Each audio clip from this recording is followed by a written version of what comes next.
Beginilah kondisi warga terdampak banjir bandang di Kabupaten Pidi Jaya, Aceh. Sudah lebih dari 3 pekan mereka harus bertahan di pengungsian yang berada di gedung Tengku Cipante Gulima. Banjir bandang menghancurkan rumah dan membawa serta harta benda mereka sejak 26 November silam. Udah dicek untuk rumah saya sendiri memang udah nggak bisa dibersihkan lagi karena dinding-dindingnya itu udah jebol, terus tanahnya juga tinggi kan. Untuk rumah orang tua tertimbun juga, cuman udah diusahakan butuh alat berat dibersihkan ya, karena rata-rata rumah di sini kalau nggak pakai alat berat nggak bisa. Karena tanah di dalam rumah nggak bisa dibuang kalau alat beratnya nggak masuk ke gang.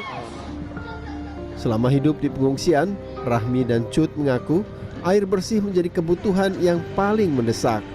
Pasalnya di pengungsian ini mereka harus berbagi ruang dengan lebih dari 400 orang yang berasal dari 150 keluarga. Imbas dari kurangnya air bersih, anak-anak dan orang tua mulai mengalami sakit seperti batuk, demam, dan sakit mata. Mereka berharap segera direlokasi ke hunian sementara untuk bisa tinggal dan beribadah di tempat yang lebih layak. Kita trauma karena banjir pun iya juga. Terus kan kita butuh kenyamanan juga. Bukan berarti nyaman kita mau tempat yang mewah, enggak juga. Tapi setidaknya kita kan butuh tempat yang nyaman untuk kita beribadah. Ada privasi lah, kalau di sini kan rame-rame. Karena 2 bulan lagi pun nggak lama lagi kita tidak kan menghadapi bulan puasa juga. Kan nggak mungkin di sini Pak. Ini pun udah bulan Sya'ban, harusnya kita puasa Senin Kamis, tapi nggak bisa, nggak ada sahur gitu. Menurut data Dinas Sosial Kabupaten Pidi Jaya, 29 orang meninggal dunia dan 2 orang masih dinyatakan hilang akibat bencana yang meluluh lantakkan bantaran Sungai Meredu. Sementara itu, 86.000 jiwa di 8 kecamatan harus tinggal di pengungsian karena kehilangan tempat tinggal. Ya, ada penambahan pengungsi di titik Merdu, kemudian di Kecamatan Merah 2 karena penambahannya warga lagi membersihkan rumah. Jadi kalau siangnya sama malam kembali ke kamp pengungsian.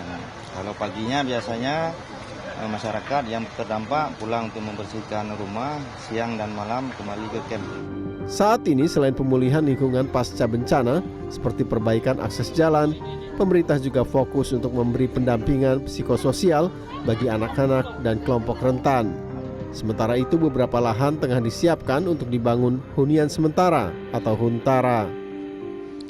Ya, di lahan milik pemerintah Kabupaten Pidi Jaya, tepatnya di samping dari terminal tipe B Meredu, ini menjadi salah satu calon lokasi hunian sementara untuk korban banjir dan juga longsor di Kabupaten Pidi Jaya.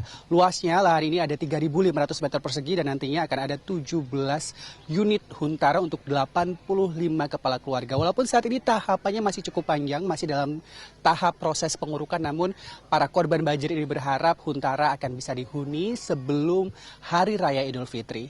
Satrio Adi, Jimmy Chandra, Pidi Jaya, Aceh.